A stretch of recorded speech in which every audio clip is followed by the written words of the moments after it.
Talvez você não esteja vivendo uma tempestade agora. Talvez esteja tudo até silencioso demais. Mas silêncio também pode ser fuga. Essa história não começa com um peixe. Ela começa com alguém que ouviu um chamado e decidiu ir para o lado oposto. Jonas ouviu Deus dizer, vai. E talvez você também esteja ouvindo algo há muito tempo. Não uma voz audível, mas um incômodo. Uma sensação. Uma coisa que você empurra para depois. Jonas foge. E talvez você também esteja fugindo. Talvez de uma conversa que você sabe que precisa ter. Talvez de uma decisão que você adia há meses. Talvez de assumir quem você é. Ou de deixar quem você não é mais. Jonas não foge porque é fraco. Ele foge porque sabe exatamente o que Deus pode fazer. E talvez o seu medo não seja fracassar. Talvez seja dar certo. Porque dar certo muda tudo. Muda rotinas. Muda relações. Muda você. Jonas escolhe o caminho oposto. Não um desvio pequeno. Ele vai o mais longe possível. E talvez você também esteja fazendo isso. Se ocupando demais. Se distraindo. Dormindo demais. Trabalhando demais. Qualquer coisa. Para não encarar aquilo que te chama. A Bíblia diz que Jonas desceu até o porto.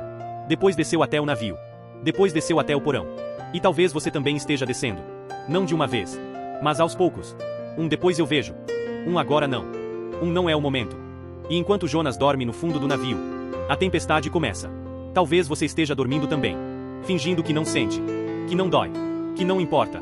Mas lá fora, algo já está se quebrando. Nem toda tempestade é castigo. Nem toda dor é ataque. Às vezes é só a vida tentando te acordar. Esse vídeo não é para te acusar. É para te acompanhar. Porque antes do peixe, antes do fundo do poço, antes da oração desesperada, vem esse momento aqui. O momento da fuga. E se você ficar até o final, talvez perceba que essa história não é sobre Jonas. É sobre você. Jonas entra no navio achando que resolveu o problema. Ele fugiu. Se afastou. Seguiu viagem. E talvez você também ache que resolveu. Talvez pense. Se eu não tocar nesse assunto, ele desaparece. Se eu fingir que não sinto, passa.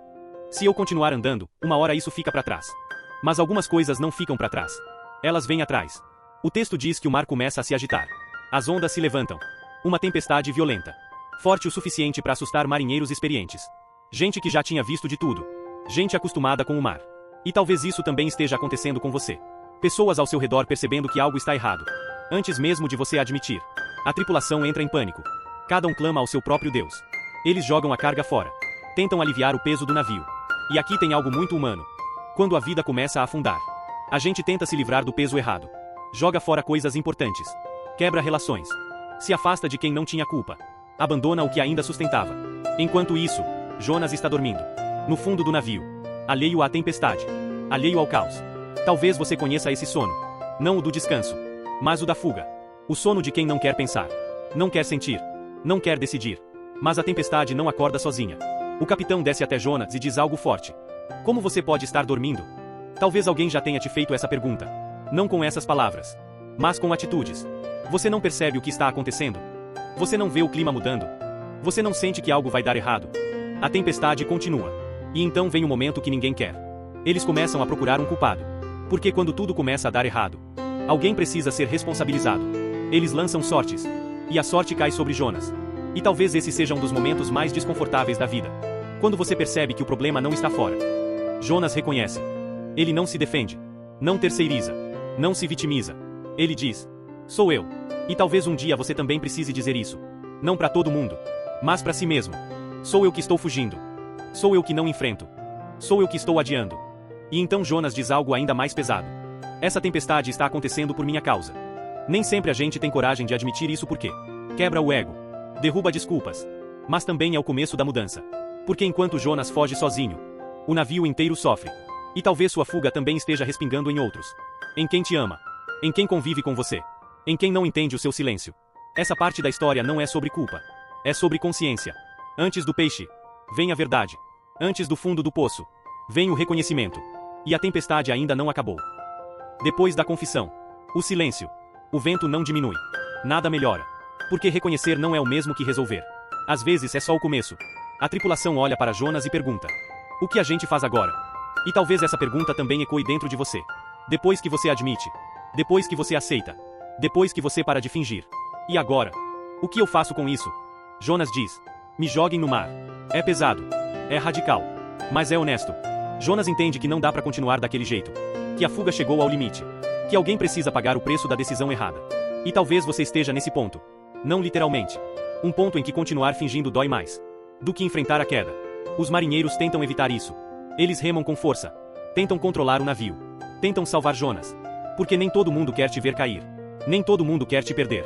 Mas quanto mais eles remam, mais o mar se revolta. Aqui existe uma verdade dura. Tem quedas que ninguém pode evitar por você. Tem processos que não dão para terceirizar. Tem consequências que não se resolvem com esforço externo. Então eles fazem algo simples e terrível. Jogam Jonas ao mar. E no instante em que Jonas cai na água, a tempestade cessa. O mar se acalma. O vento para. E talvez isso doa ouvir, mas é necessário. Às vezes, a paz só volta quando você para de fugir e aceita atravessar o que teme. Jonas começa a se afogar. Sem plateia. Sem discurso. Sem controle. Talvez você também sinta isso. Como se estivesse caindo. Como se tivesse perdido o chão. Como se tudo que te sustentava tivesse sumido. Mas a queda não é o fim. Nem todo fundo é destruição. Alguns fundos são interrupção. Porque quando Jonas afunda, Deus ainda está lá. Não para livrá-lo da queda, mas para impedir que ela seja o fim. E é aqui que a história muda de tom. Porque quando você acha que perdeu tudo, quando acredita que foi longe demais, quando pensa que não tem mais volta, alguma coisa vai te segurar. Nem sempre do jeito que você esperava. Nem sempre com conforto. Mas segura. E o silêncio do fundo do mar faz acontecer a oração mais sincera da história. A Bíblia diz algo simples, mas assustador. Jonas esteve 3 dias e 3 noites dentro do peixe. 3 dias. Sem luz. Sem saída. Sem controle. Talvez você nunca tenha estado dentro de um peixe. Mas talvez já tenha estado dentro de algo parecido. Um período em que tudo fica escuro. Em que o tempo perde a forma. Em que você não sabe se está avançando. Ou só sobrevivendo. O fundo do poço não avisa quando chega. Você só percebe quando não tem mais para onde ir. Jonas não corre mais. Não dorme mais. Não foge mais. Agora ele sente. E talvez seja isso que você esteja evitando há tanto tempo. Sentir de verdade. Sem distração. Sem ruído. Sem anestesia. Jonas faz uma oração. Mas não é uma oração bonita. Não é ensaiada. Não é religiosa. É crua.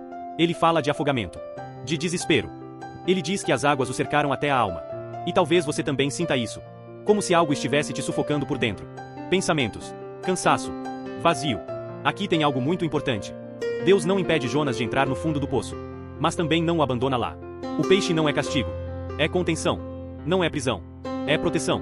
Às vezes, Deus não te tira da dor. Ele te impede de morrer nela. O peixe limita os movimentos de Jonas.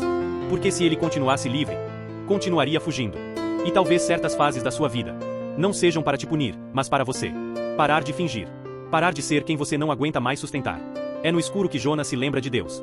Não porque Deus sumiu antes, mas porque agora não sobrou mais nada. E talvez isso doa ouvir. Mas às vezes só lembramos do essencial. Quando tudo o resto cai. A oração de Jonas não pede sucesso. Não pede volta imediata. Não pede explicação. Ele só reconhece. Reconhece quem Deus é. Reconhece quem ele é. Reconhece que fugir não resolveu. E isso muda tudo.